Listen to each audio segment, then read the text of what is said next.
channel, Diane's Sewing Room, and if you've been before, welcome back. I thought I'd have a little bit of a catch up today because I've been a bit absent recently and I've been so busy making things for work and so on that I've not really made any of the little jobs that I had knocking around. So I thought today I'd show you a couple of things that I've been doing, a couple of things that I need to get to, and also a few things I'm a bit uncertain about. So first of all, I've got this fabulous fabric here that my friend gave me a little while ago. Now she said she bought it for a purpose, she can't remember what, and I know she's probably watching, so I'll probably need her to tell me what it is. I think it's some kind of wool, it's gorgeous, and the camera probably doesn't do it justice here because it's got different flecks of different colours in it, sort of a beige and a plum, heather maybe. It's really gorgeous and cosy, so I think it'll be really nice for the winter to make another coat with this, and my husband will go mad because he'll say you don't need another coat, but I've got the fabric, so why not? So I was thinking maybe I'd do a jacket so that I'd wear it more getting in and out of the car, but then I don't really want to waste it. I think it's about 2 meters here. It's really nice, and I've got a couple of patterns here that I've made before that I know work really well, but I'm a bit uncertain because one of them I've not got quite enough fabric. I could make it a little bit shorter, but I still don't know if it'll be quite enough. Another one, I'm wondering if the fabric's too thick for the details, and another one still, I'm uncertain if it's just too slouchy and I really want something that I can wear more out of the house and it look a bit structured. So your input would be helpful, or if you've got any ideas, I would love to see them in the comments and you can let me know what you think. So first of all, I've made this a few times. I've made it as a denim jacket and I've made it as a summer jacket as well. And it's a really good pattern, and it's this Birdie Young, and it's a really classic denim jacket style pattern. And I know it comes out really well, and I really love the shape and the casual look of it. I thought if I made that in this sort of wool fabric, it'd be something a bit different. The only thing I'm worried about is if you look at the details and the little pockets and the placket at the front and the collar and everything, I'm thinking this fabric with the top stitching might get too bulky, might not really work with that. So I'm a bit uncertain, but that's what I really wanted to do, and then give it some really bright lining because I've got lots of scraps, maybe even a patchwork lining. And the reason I thought about doing that is because I follow Kate at The Last Homely House. I don't know if any of you watch her, but she's brilliant. I'll link it below. And she's just done a little borrow jacket for herself out of lots of scraps of denim. And then with some of her other fabrics, because she does lots of quilting, that's the main focus of her channel. She's made a patchwork lining for the jacket and it just looks amazing. So I thought maybe using up some of my bits, regardless which coat or jacket I decide to make, I might do this anyway because I've got lots of bits that need using up. I might make a patchwork lining for it. I think the only difference will be is I like to have the sleeves in a silky or satin fabric so that your arm slips in nicely. So I think I'll stick to a traditional kind of lining for the sleeves, but maybe a nice patchwork for the inside and the body and the back. So I'd love to do that, but like I said, the details on this might be a little bit much for the thick fabric. So that's the first one. I'll pop that down there. Another one that I've made, and I'll go and grab these in a minute and I'll show them to you, is this one, which is like a coatigan, cardigan type of thing. And I've made it exactly like this one here, in the sort of teddy bear fleece. And that's brilliant, and I wear that around the house as a cardigan now that it's getting cold. There's different ways you can make that, and I know it works well. It's a really simple make, so I had thought I could do that, and it's a nice one to put on getting in and out of the car when you need to nip out. So unsure about that, because I do love it, but I wanted to make this one maybe a bit more structured with this lovely fabric. That one's one I might just keep for sort of teddy bear fleece or sweatshirty type of fabric. So I'm unsure whether to do that one with it or not. So that's the next one. And then this one, I've actually put it on my mannequin here to show you. This is the one I've not got quite enough for. But my thoughts were, maybe if I made it shorter, so it's more of a jacket, or left off the sort of panels that are in it here.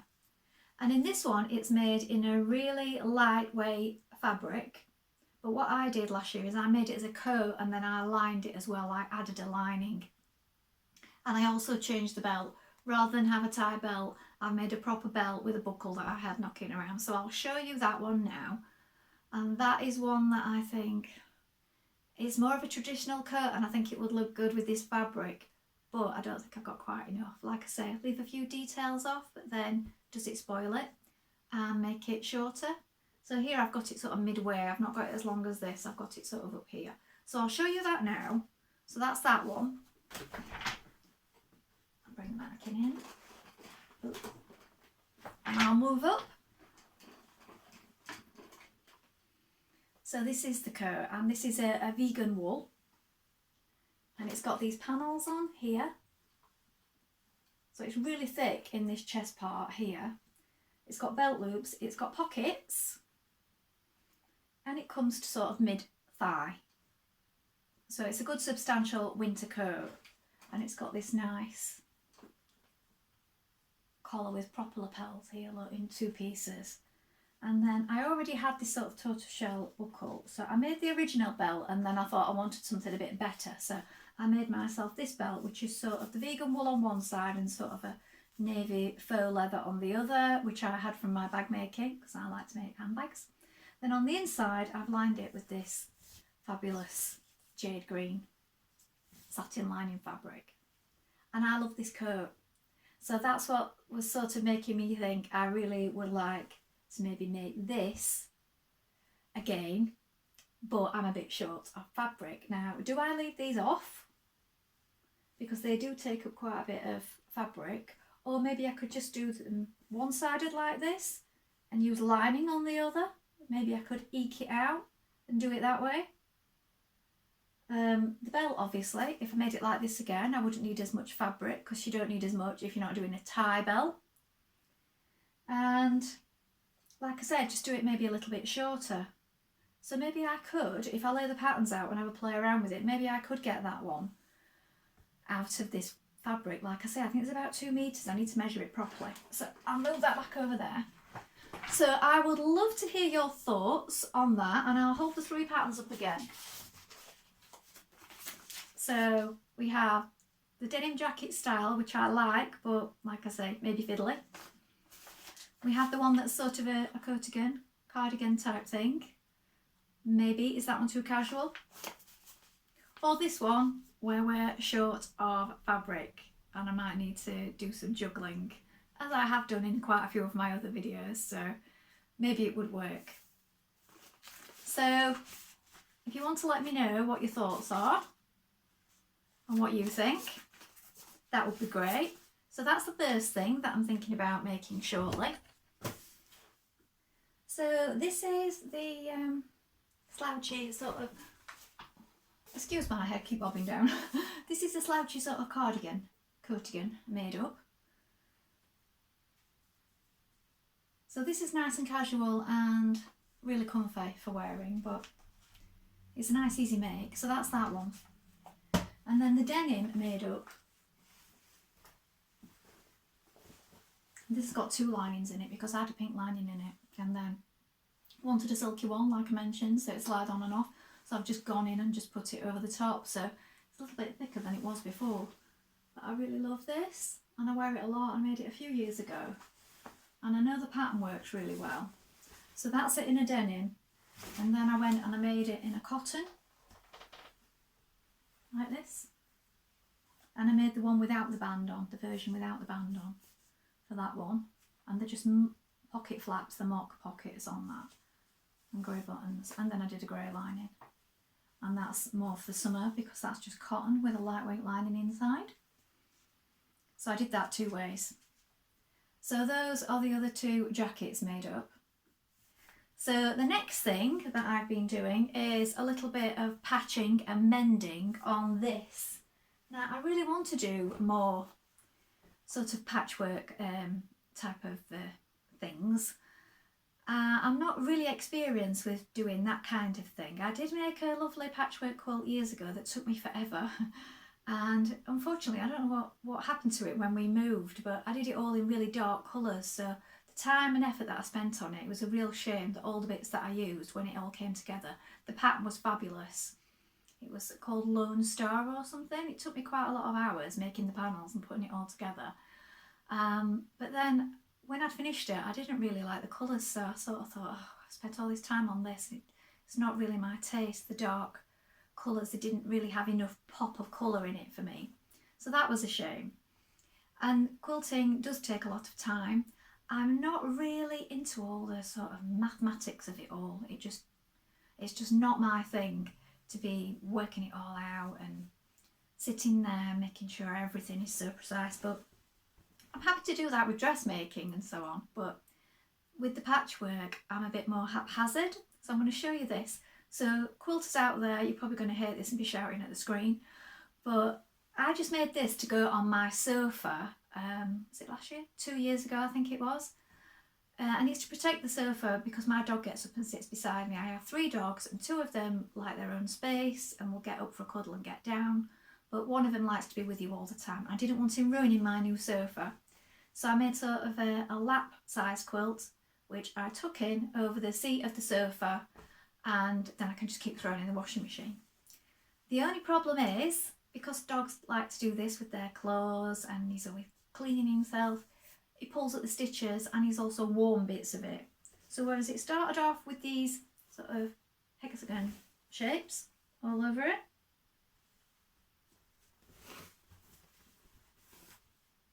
it's gradually been pulled at and clawed at and ripped.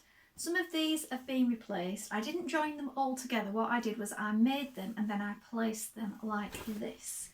Now, it does need throwing in the washer again. I've just grabbed it off the sofa to do another couple of quick repairs.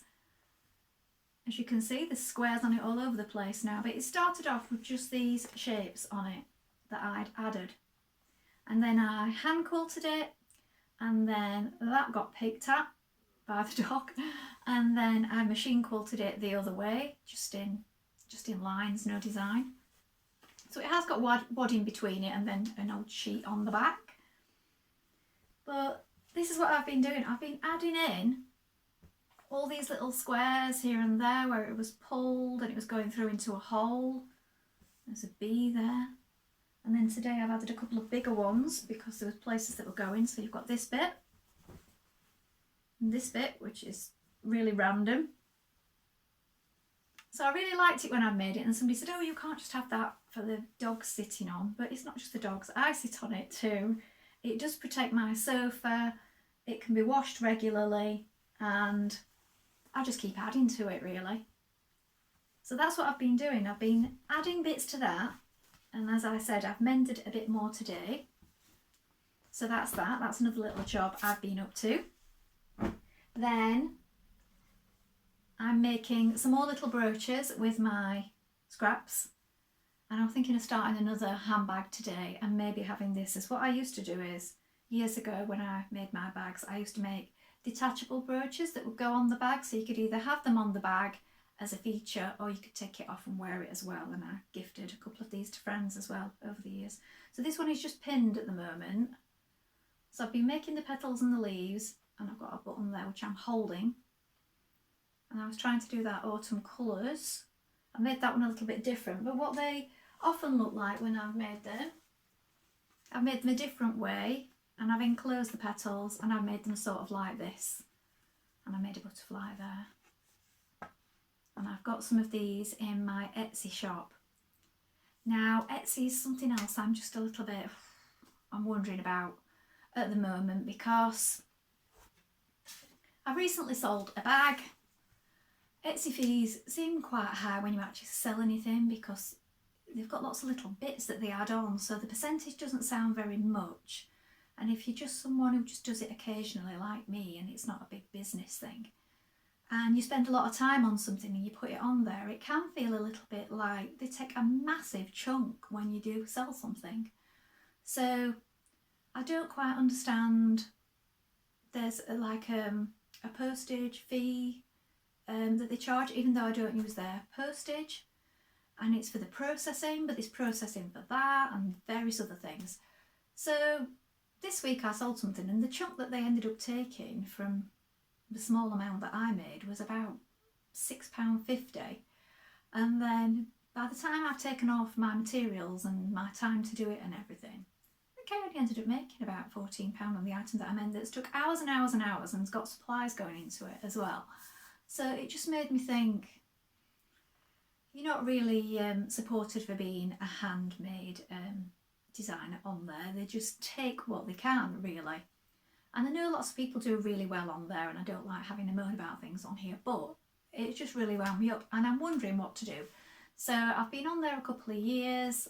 I've got a little bit of feedback on there and a few sales, which is nice. So it's made me want to leave things where they were. But now I'm sort of thinking, is it really worth it? Because I'm paying listing fees all the time, which are low, but if you have months where you don't sell anything, it's just adding up. So I'm just wondering what to do about that, or whether to just add something to my blog and sort of have my own shop platform type of thing. That might be better. I don't think you get seen as much as you do on Etsy, but then these days there's hundreds of thousands of people on Etsy, so do you really get seen as such a small sort of person making things anyway? I don't know. If you've got any thoughts on that, I'd like to hear those as well. So that's just something else I was thinking about. I've got a shirt repair. Well, it's not a shirt repair, it's a shirt remake really. My husband got this shirt, picked this up at a charity shop. It looks like brand new condition. The collar fits in perfectly, but it's huge. The sleeves are too long, the sleeves are too wide, the shirt's too wide. It's really long. I think it was like for an extra tall person, really. So it went on the collar size. I got it home and then thought, hang on, this is massive. So I'm going to be completely taking that apart from the collar, which is perfect. So I'm going to be altering the shoulders, the sleeve, taking the cuff off, putting that back on, altering the length, just altering everything on it really. I don't know if you're interested in seeing that, but if you are, let me know, and I might just do a video just on that, because it's great to pick these up, but they don't always fit perfectly. But if you do buy shirts, you do tend to go for the collar size. So that's what my husband did. So it's really nice, apart from being huge on him. So I'm going to be resizing that. So that's a repair job that I'm up to. Then I have some fabric. So I bought this fabric a while ago, and I really like it. And I did intend to use it over the summer, but I've made so many summer things that it just sort of got left. Now, it's got this sort of eyelet in it, so it will be quite see-through, but it is stretchy and it's really nice and soft. So what I thought is, if I make it for an autumn top, maybe similar to like the Freya, which I've got on now, so Tilly and the buttons from the Freya dress, but this one's a top. And I thought I might make it like this, but if I wear something under it, it'll still be fine for the autumn. So that's something I'm thinking of doing, making that with a neck sort of like this one in this fabric. So I'm not sure. Do I leave it while next spring, or do I make it for now? I mean, I've had it knocking around, and that's not like me to have fabric just sat there. I usually make things up straight away really when I buy them. But because I've been so busy with work, I'm not sure. So I may make another one of these. So what have you all been up to? I hope you enjoyed just hearing my little ramble today of what I've been up to recently. And I'd love to hear your thoughts on the coat or the jacket. What should I do? I'm really not sure. Thank you so much for watching today. I will link below a link to Kate from the last Homely House, who I mentioned, because I just love watching her and all her quilting, because she's just so good and so knowledgeable about that. So I'll link that below. Also a little link to my Etsy shop, which I may or may not continue with, for the brooches and bags. I'll link that in as well. Thanks so much. I'll be back soon. Bye.